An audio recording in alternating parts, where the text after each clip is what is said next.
acerca de lo que hacían los primeros cristianos.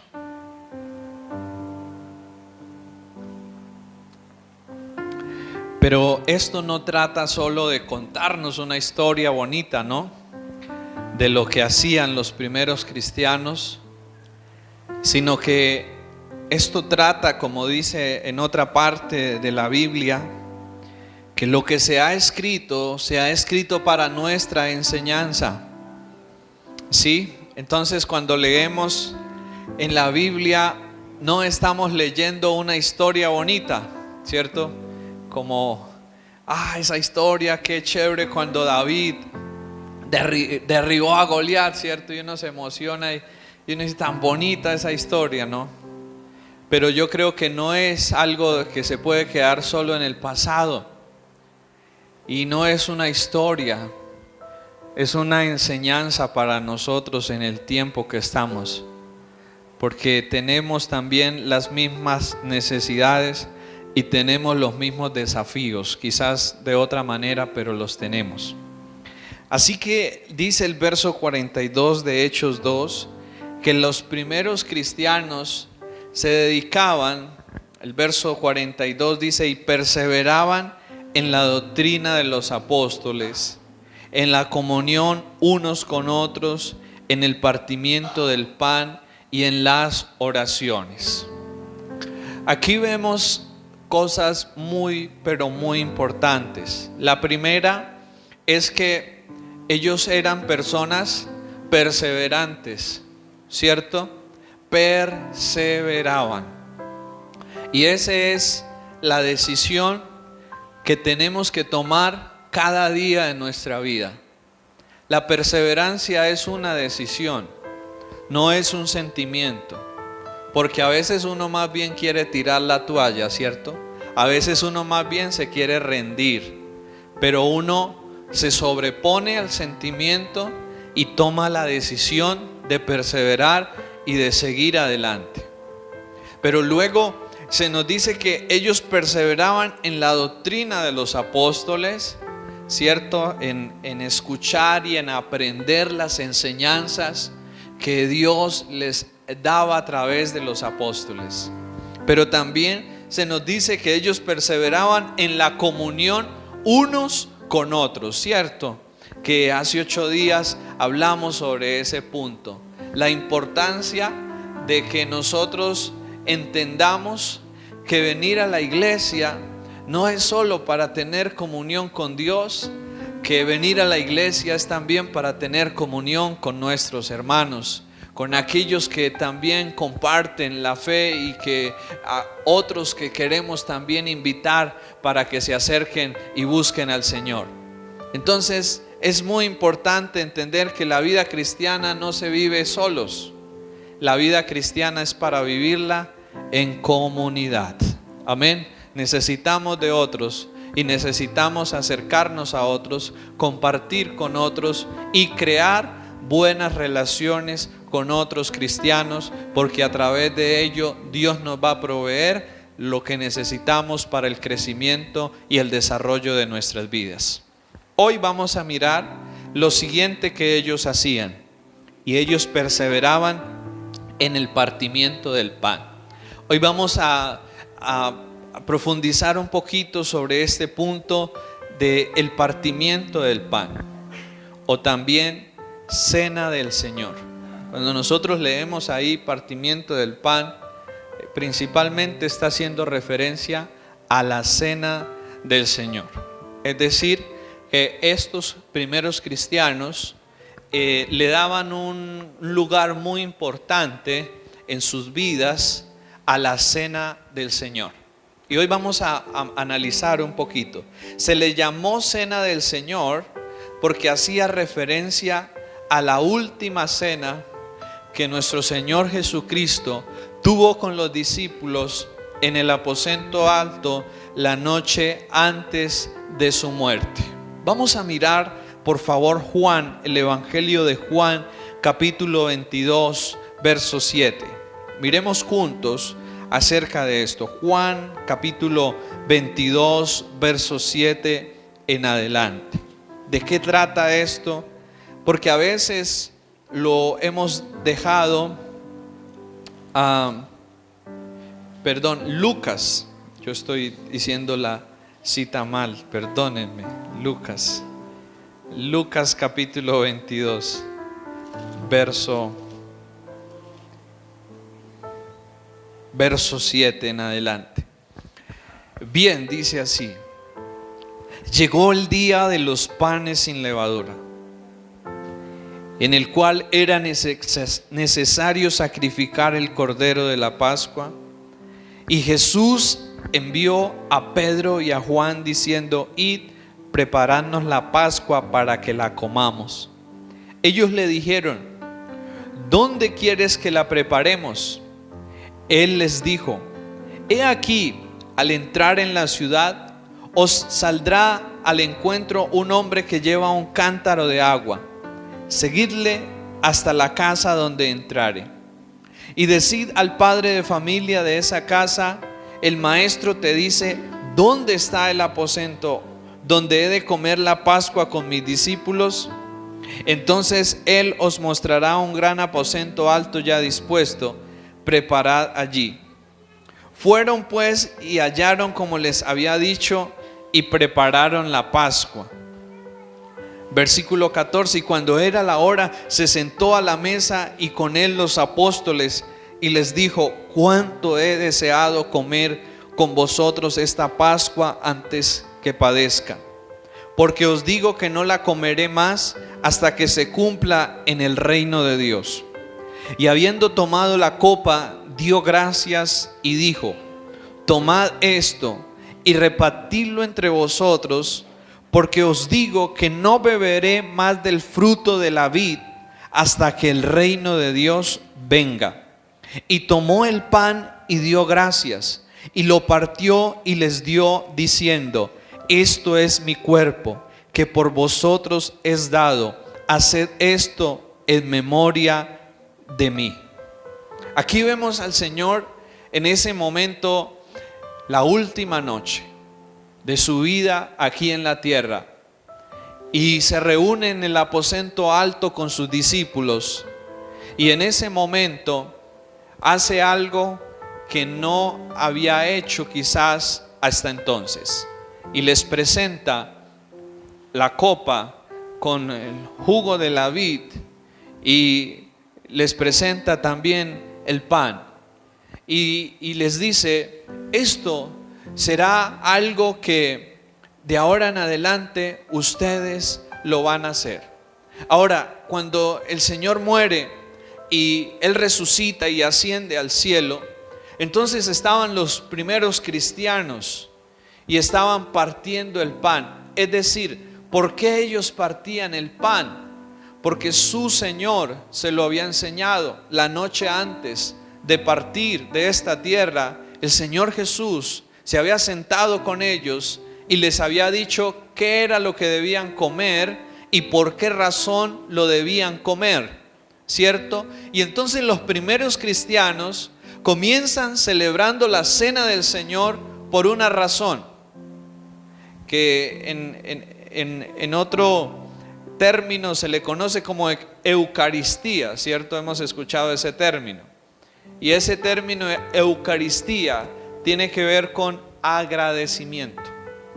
Entonces, cuando los primeros cristianos celebran la cena, la razón por la que la hacen, y cuando nosotros celebramos la cena, la razón por la que lo hacemos, en primer lugar, es en agradecimiento por lo que nuestro Señor Jesucristo ganó en la cruz para cada uno de nosotros, por lo que Él conquistó y logró en la cruz a favor de cada uno de nosotros. Es un acto de agradecimiento.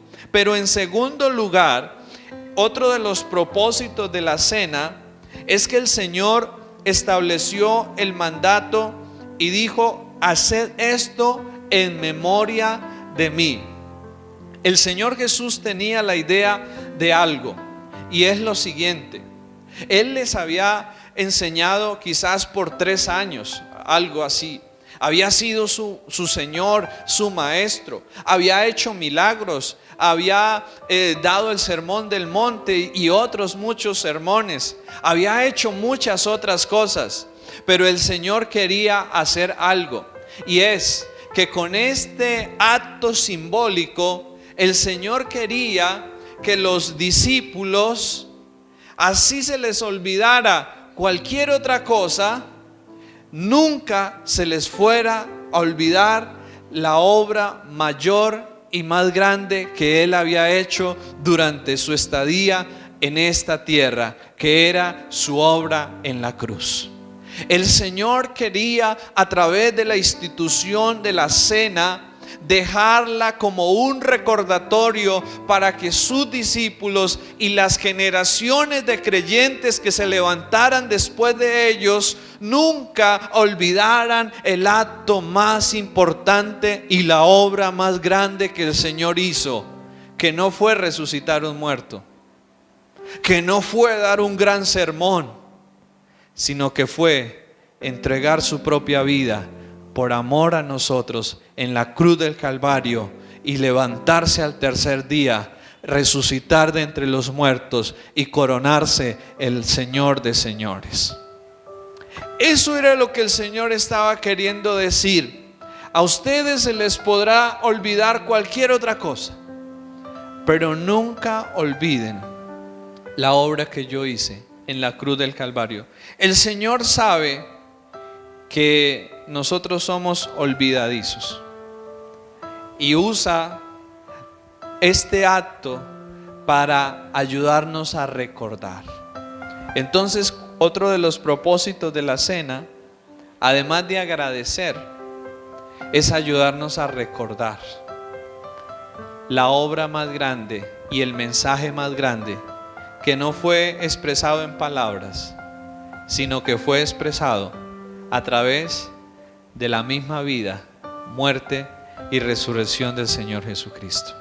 Ese fue el sermón más grande que nuestro Señor predicó, pero no lo predicó con palabras, lo predicó entregando su propia vida y derramando su sangre hasta la última gota por cada uno de nosotros. Amén. Y eso es extraordinariamente grande. ¿Por qué? Primero, eso refleja la gravedad de nuestros pecados.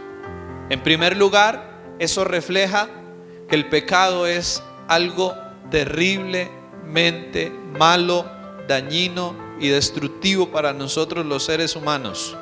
Tanto que Dios tuvo que castigar a su propio Hijo y crucificarlo para que pagara la culpa de nuestro pecado. La cruz nos habla y nos deja ver dos cosas. La primera, la gravedad de nuestro pecado. Cuando nosotros vemos el pecado y decimos, no, eso no pasa nada, eso tranquilos, no. El pecado es algo que destruye, es algo que acaba y que daña nuestra vida como seres humanos. Pero también la cruz nos deja ver el gran amor, el apasionante amor de Dios por nosotros, que no teniendo capacidad por sí mismos para librar la batalla y la victoria sobre el pecado, decidió enviar a Jesucristo, su Hijo, para que Él en nuestro lugar diera su vida y pagara el precio por nuestros pecados. Eso se resume en la obra de Jesús en la cruz. Pero también, en tercer lugar, cuando celebramos la cena del Señor, no solo debemos mirar hacia el pasado. Cuando celebramos la cena del Señor, su propósito también es llevarnos a mirar hacia el futuro. ¿Por qué razón? Porque aún no hemos experimentado toda la plenitud del reino de Dios, toda la manifestación del reino de Dios. Con la obra del Señor en la cruz, apenas fue la inauguración y la apertura de ese reino de Dios para nosotros, y lo hemos experimentado en parte, pero aún nos falta experimentar mucho del reino de Dios. Aún nos falta experimentar lo mejor y lo mayor del reino de Dios. Miremos juntos Apocalipsis capítulo 19, versículo 9. Apocalipsis capítulo 19, versículo 9.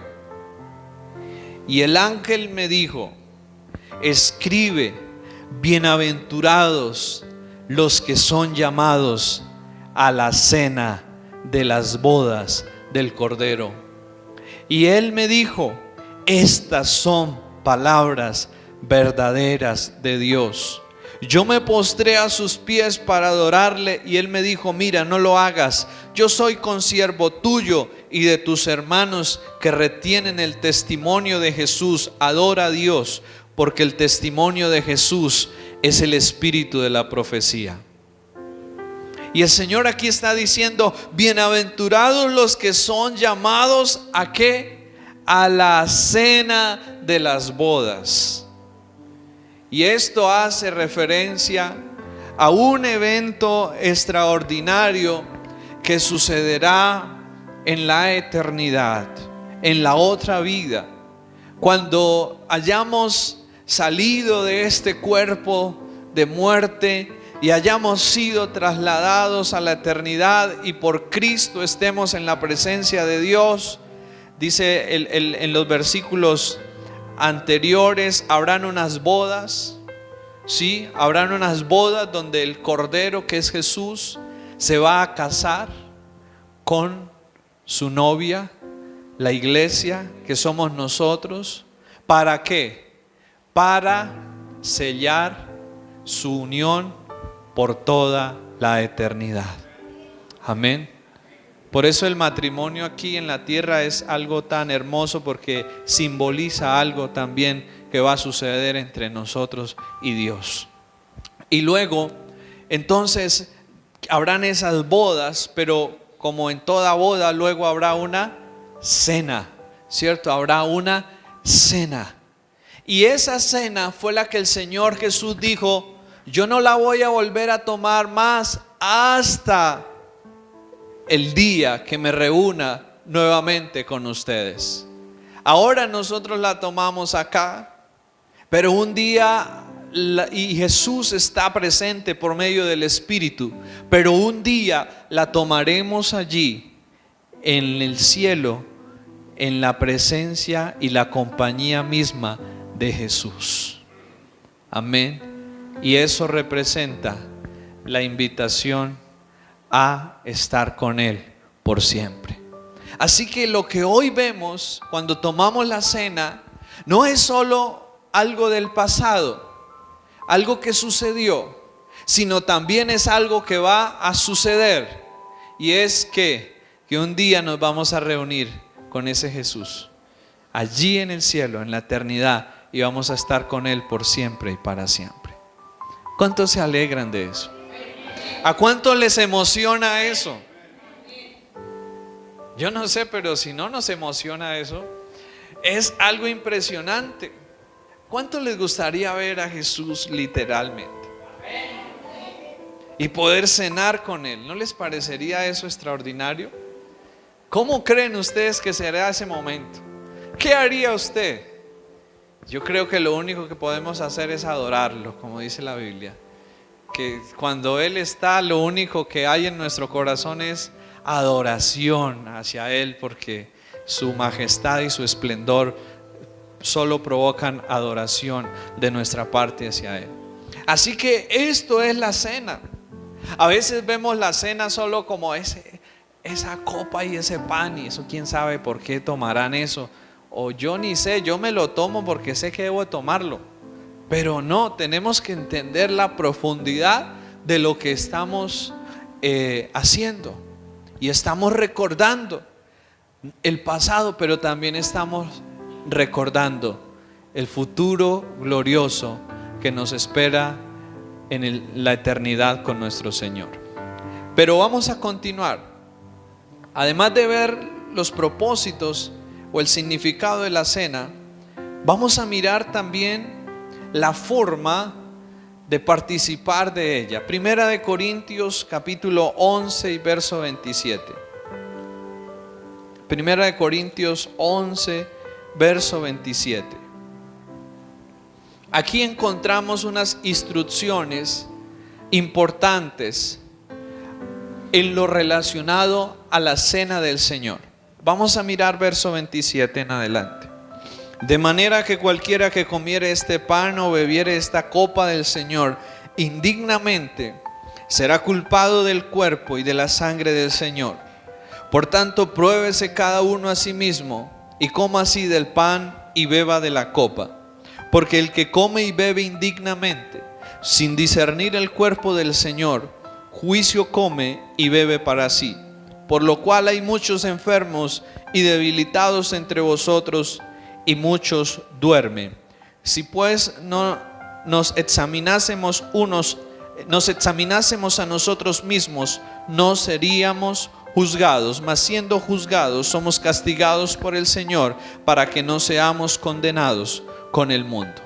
Aquí el apóstol Pablo está nuevamente expresando el principio de la cena del Señor, pero él agrega algo más, y él agrega la forma en que se debe participar de la cena del Señor, y algunos cuidados que debemos de tener, y algunas cosas que debemos de tener en cuenta a la hora de participar en la cena. Y lo primero que él nos presenta es que debemos hacerlo con sinceridad y con honestidad. Tomar y participar de la cena del Señor requiere de un examen de cada uno de nosotros, un examen no del otro, ¿cierto? Porque a veces tenemos la tendencia a hacerle el examen al otro, ¿cierto? A decir si ese sí la debe tomar o ese no la debe tomar, o ese mire la está tomando y mire cómo está viviendo. No, eso no nos compete a nosotros. Nos compete a nosotros ¿qué? Examinarnos a nosotros mismos, mirar bien dentro de nuestro propio corazón. Pero ¿qué pasa cuando nosotros nos examinamos a sí mismos? ¿Qué creen ustedes que sucede si uno hace un examen honesto, sincero de la vida de uno? ¿Qué creen ustedes que va a pasar? ¿Qué piensan?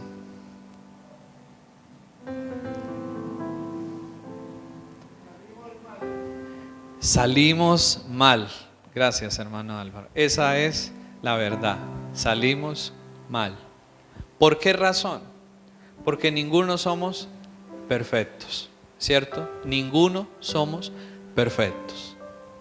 Y cuando vamos a la cena o cuando vamos ante el Señor, este llamado a la sinceridad y a la honestidad no es un llamado a la perfección, porque es que ninguno somos perfectos, ni Dios está buscando personas perfectas. Más bien Él dijo: yo he venido a buscar ¿qué? Pecadores, ¿cierto? Los enfermos, los sanos no tienen necesidad de médico, pero los enfermos sí tienen, y el Señor dijo: por ellos es que yo he venido. Y eso somos cada uno de nosotros, ¿sí? Pero entonces cuando venimos a la cena y se nos invita a examinarnos, no es un examen donde yo voy a mirar y voy a decir: uy, sí, esta semana sí me porté juicioso, esta semana sí guardé toda la ley, esta semana sí no pequé, y por lo tanto me merezco tomar la cena porque yo sí estoy viviendo completamente bien delante de Dios. Esa no es la razón del examen que el apóstol Pablo está presentando aquí. No es un examen donde yo me apruebo a mí mismo o donde yo me descalifico a mí mismo, porque también puede haber la otra cara, donde podemos decir: uy, no, esta semana yo la embarré, esta semana yo esto, esta semana yo lo otro, entonces mejor no tomo la cena porque no soy digno de participar de ella. Ninguna de las dos razonamientos son la idea de lo que se nos está presentando aquí. Ni el razonamiento para que yo al mirarme y examinarme pueda encontrar argumentos y razones en mí mismo, en mi comportamiento, para decir, puedo tomar la cena, merezco participar de la cena. O tampoco para que yo diga, uy, no, he pecado tanto que no merezco participar de la cena. Entonces, ¿cuál es la idea? ¿Cuál es el propósito que nos presenta la Escritura acá? El examen a sí mismos. ¿Cuál es esa idea? ¿Cuál es ese propósito? Sin duda alguna, cuando hacemos ese examen, encontramos imperfección en nuestras vidas, encontramos faltantes en nuestras vidas, encontramos falencias en nuestras vidas. ¿Y saben ustedes cuál es la invitación acá? La invitación es para que recordemos que necesito aferrarme a Jesús y que necesito confiar en su obra y no confiar en mis obras o en mi comportamiento o en mí mismo, sino que necesito a Jesús. Que no puedo presentarme de una manera recta, agradable a Dios por mí mismo, por mi comportamiento, por mis obras, sino que necesito a Cristo Jesús en mi vida para que Él me ayude a poderme presentar de una manera agradable delante de Dios Padre. En Éxodo capítulo 12 encontramos algo especial. Se establece una festividad que celebraba el pueblo de Israel, llamada la Pascua. ¿Sí? ¿Sí la han leído? Los que han leído Éxodo, la Biblia, encontramos esa celebración de la Pascua. ¿Y a partir de qué momento es que el pueblo de Israel empieza a celebrar la Pascua? Cuéntenme, ¿a partir de qué momento el pueblo de Israel comienza a celebrar la Pascua? La Pascua, estamos hablando del Antiguo Testamento. El pueblo comienza a celebrar la Pascua después o en el contexto de la salida de ellos de Egipto, cuando el Señor los libera de la esclavitud en la cual habían estado en Egipto durante muchos años y estaban bajo el dominio de Faraón, y Faraón no los quería dejar libres, y Dios tiene que enviarle plagas a Faraón hasta que finalmente Faraón cede y Faraón dice, váyanse. Esa noche que Faraón les dijo a ellos, váyanse, sucedió algo. Y es donde inicia la celebración de la fiesta de la Pascua. Cuando el Señor le dice al pueblo de Israel que tenían que sacrificar un cordero por familia, ¿cierto? Dependiendo la familia, si era pequeña o si era numerosa, de pronto tendría que ser más. Y que tomar de la sangre de ese cordero y ponerla ¿dónde? En los dinteles de las puertas, porque esa noche iba a pasar el ángel de la muerte y le iba a quitar la vida a todos los primogénitos que hubieran en ese lugar. Y entonces el pueblo de Israel, y les dijo, además de eso, necesitan estar listos, necesitan tener las botas puestas, necesitan tener todo listo, porque van a salir. Van a salir. Entonces, ¿qué sucedió esa noche? El ángel de la muerte viene sobre Egipto y empieza la mortandad. Pero cuando el ángel pasaba por las puertas que estaban marcadas con la sangre del cordero, ¿qué hacía? Seguía de largo, no entraba, y los primogénitos de los israelitas no fueron tocados esa noche. Y después de eso, ¿qué pasó? Faraón les dijo, váyanse, salgan de acá, no los quiero ver más acá. Y el pueblo de Israel sale esa noche después de estar años bajo esclavitud. Y después de eso, el pueblo tiene un sistema de sacrificios donde tenían que continuamente estar ofreciendo sacrificios. ¿Por qué razón eso? A causa del pecado. El pueblo debía sacrificar esa noche un cordero. ¿Por qué razón? Porque a causa del pecado merecían morir. Pero ¿quién moría en lugar de ellos? El cordero, ¿cierto? El cordero era el que reemplazaba al primogénito de las familias de Israel. Y eso era una figura de cómo el Cordero de Dios, Jesús, nos iba a reemplazar a nosotros al morir en lugar nuestro. Amén. Y se instituye luego, dentro de la fiesta de la Pascua, el Señor instituye la cena, porque ahora Él se convertía en esa Pascua. Él es nuestra Pascua. Él es el Cordero que quita nuestros pecados. Amén. Qué glorioso es eso. Pero ¿qué significa eso? Que el hombre es pecador y merece morir, y por su condición pecaminosa no puede acercarse a Dios. Necesita un mediador, necesita a Jesucristo. Así que cuando nosotros vemos a la cena, debemos ver algo. Nadie puede acercarse a Dios por sus propios méritos. Nadie merece acercarse a Dios por sus propios méritos. Así sea la persona más educada, así sea la persona que no le haya hecho casi nada de mal a nadie, pero esa persona por sus propios méritos no merece acercarse a Dios. Entonces, ¿qué significa entonces tomar la cena indignamente, según lo que está presentando Pablo acá? ¿Qué significa eso? Retomando, Dios proveyó un sustituto para que podamos acercarnos a Él a pesar de nuestra indignidad. Cuando vamos a la cena del Señor, no podemos pensar que somos tan buenos que merecemos tomarla, o tampoco debemos pensar que somos tan malos que entonces no merecemos tomarla. ¿Por qué razón?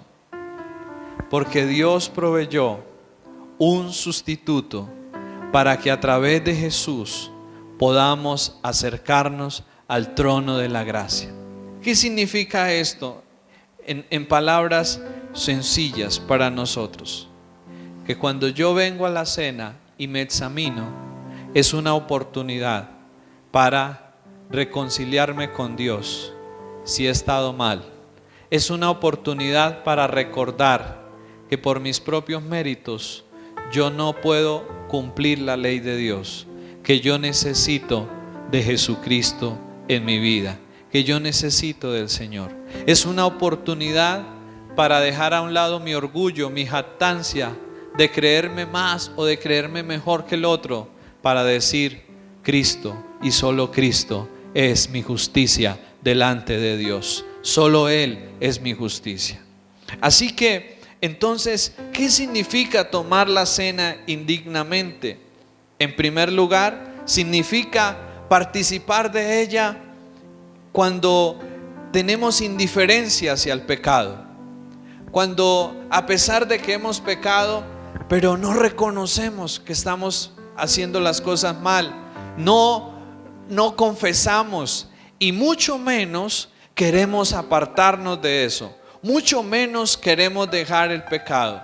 Eso es tomar la cena indignamente. Cuando yo sé que estoy haciendo algo malo, pero sin embargo no lo quiero dejar de hacer, no lo reconozco, no me arrepiento de ello y quiero tomar la cena del Señor. Ahí la estamos tomando indignamente, porque la cena es para pecadores, sí. La salvación es para pecadores, sí, pero para pecadores arrepentidos, que reconocen su pecado y que ponen en Cristo su confianza para el perdón de esos pecados, para la restauración y para la transformación de sus vidas. Lo mismo sucede con la cena. Si estamos siendo indiferentes al pecado y no queremos apartarnos de lo malo, lo mejor es no participar de ella, porque es algo donde Pablo nos dice, tengan cuidado. En segundo lugar, tomar la cena indignamente es pensar que yo soy lo suficientemente bueno como para tomarla. Lo que les decía anteriormente, cuando yo pienso y digo, esta semana me porté bien, esta semana hice las cosas bien, yo no puedo tomar la cena o no puedo pensar que voy a ser salvo porque esta semana fui bueno o porque esta semana actué bien. No, yo necesito tener en mi corazón la razón para tomar la cena y la razón para ser salvo es porque Cristo es mi salvación, porque Cristo es mi justicia, porque Cristo es el que completa, el que perdona y el que redime mis pecados. No por lo que yo sea buena persona, sino por la obra de Cristo en mi vida. Amén. Cuando yo miraba esto, yo decía, ¿verdad que uno a veces sí piensa de esa otra forma? ¿Sí les ha pasado a ustedes? Uno a veces piensa de la otra forma y uno dice, uno mismo se mira y uno dice, no, yo esta semana o estos meses o estos últimos días he estado así. Entonces, mi razón para tomar la cena o mi razón para creer que merezco la salvación está basado ¿en qué? En mi comportamiento. Y eso es incorrecto, porque mi comportamiento, por más bueno que sea, nunca llegará a ser perfecto, ni llegará a ser completo delante de Dios. Así que necesito a Cristo y necesito aferrarme con todo mi corazón a lo que Él hizo por mí en la cruz. Y cuando lo hago, entonces Dios el Padre me aprueba, me recibe, me bendice, me levanta a través de Jesús. Amén. Eso es lo que hace Dios. Pero también, entonces, ¿qué significa o cómo tomar dignamente la cena? Primero, necesitamos reconocer nuestra indignidad y nuestra incapacidad para poder vivir de una manera agradable a Dios por sí mismos, por nosotros mismos. Necesitamos ser honestos y ser sinceros. No hay pecado más horrible, más oscuro que Dios no pueda perdonar si nosotros venimos en fe y en arrepentimiento delante de Él. Hay perdón en Dios para cada uno de los que vienen a Él. Amén. Entonces, para tomar de la cena, lo primero que yo necesito es venir con un corazón sincero, reconocer mis faltas, pero no para condenarme, no para encontrar una razón de no tomar la cena o no para encontrar una razón de alejarme de Dios, sino que yo debo reconocer mi pecado. ¿Para qué? Para encontrar el perdón, la restauración de Dios sobre mi vida. La cena no tiene como propósito traer culpa o condenación sobre nuestra vida. La cena tiene como propósito brindarnos a nosotros el recuerdo de que hay perdón en Jesús para nuestras vidas, de que hay oportunidad, de que hay restauración en Jesús para cada una de nuestras vidas. Amén. Y que podamos, en ese amor y en esa gracia de Dios, podamos responder en sinceridad y en rendición a Dios. Tomar la cena dignamente es también aferrarnos a la persona y a la obra de Cristo, como lo acabamos de decir, donde yo no vengo a tomar de la cena o yo no digo que voy a ser salvo porque es que hice buenas obras, porque es que me he bautizado, porque es que he cumplido todos los reglamentos. No, eso no sirve de nada si yo no confío enteramente en Jesucristo y en lo que Él ha hecho por mí. Tomar la cena e ir hacia la salvación, hacia la vida eterna, es aferrarnos a Cristo y confiar en lo que Él es y en lo que Él hizo por nosotros.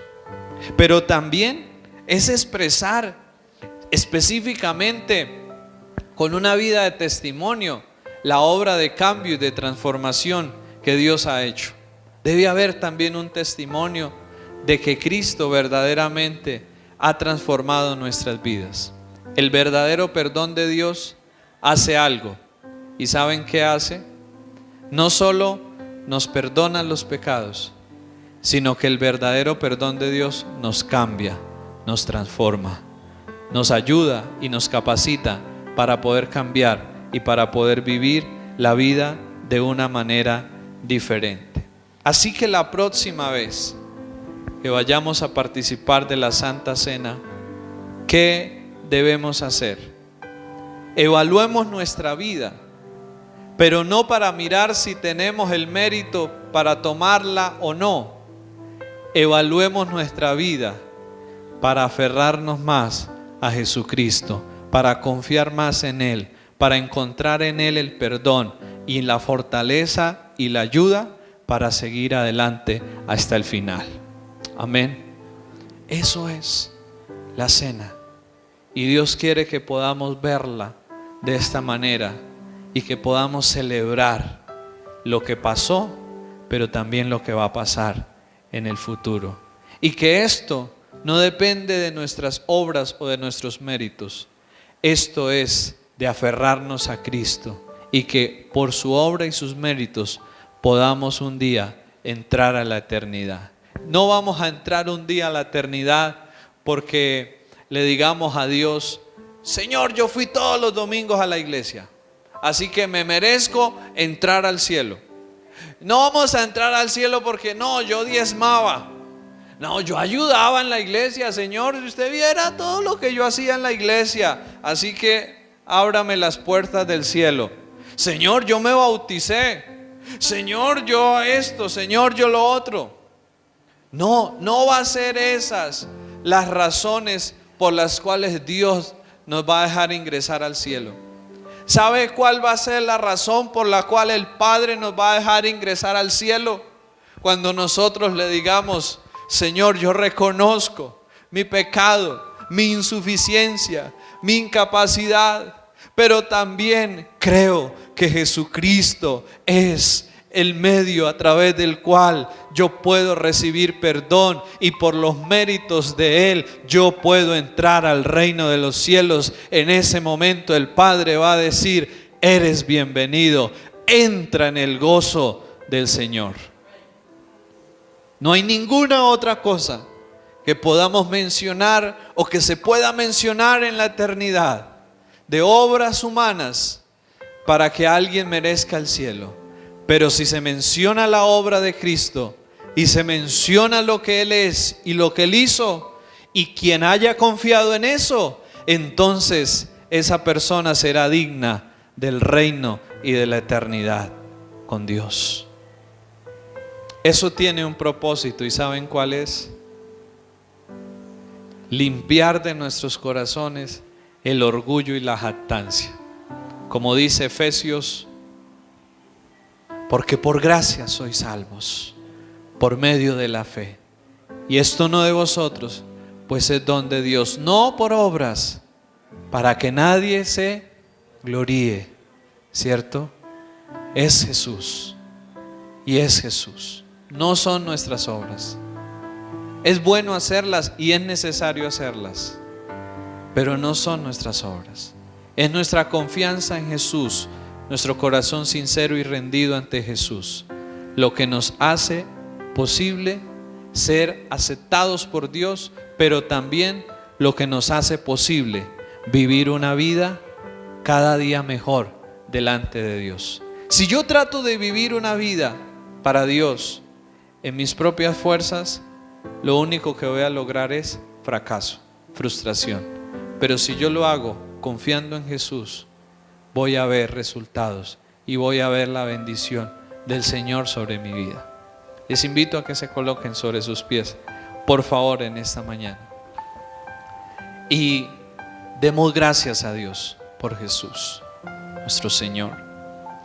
Padre, gracias te damos en esta mañana, porque la cena nos recuerda el mensaje más grande que tú diste, que no fue en palabras, sino que fue a través de tu propia vida, muerte, tu sangre derramada hasta la última gota, Señor. Gracias, Padre, porque la cena nos recuerda, Señor, que nuestro pecado no es cualquier cosa, Señor, que nuestro pecado es terriblemente malo, Dios, y merece juicio y castigo, pero que tú, Señor, lo recibiste por nosotros. Cuán grande amor ese, Señor. Padre, gracias, porque la cena también nos recuerda, Señor, lo que vendrá en el futuro, lo que está preparándose para nosotros, Señor, en la eternidad. La cena nos recuerda que estamos de paso por este mundo, Señor, que nuestra morada no es acá, sino que nuestra morada es allí, en la eternidad contigo, Señor. Padre Santo, gracias. Ayúdanos, Señor, a tener un corazón cada día más entendido y tener cada día una mejor actitud para poder participar de la cena, para poder cada día confiar no en nuestro comportamiento, no en nuestras obras, sino confiar única, entera y completamente en Jesucristo y en lo que Él es y en lo que Él ha hecho por cada uno de nosotros, Señor. Padre Santo, ayúdanos cada día a poner nuestra fe, nuestra confianza en ti, Señor Jesús, y a poder, Señor, permitir que tu gran obra cambie nuestros corazones, transforme nuestras vidas y nos ayude a hacer tu voluntad mientras estemos en esta tierra, y un día nos conceda el honor y el privilegio de sentarnos a la mesa contigo en la eternidad y celebrar, Señor, nuestra unión eterna y para siempre contigo. Oh bendito Jesús, gracias por ello, Señor. Te alabamos y te adoramos en esta mañana, Señor. Amén. Y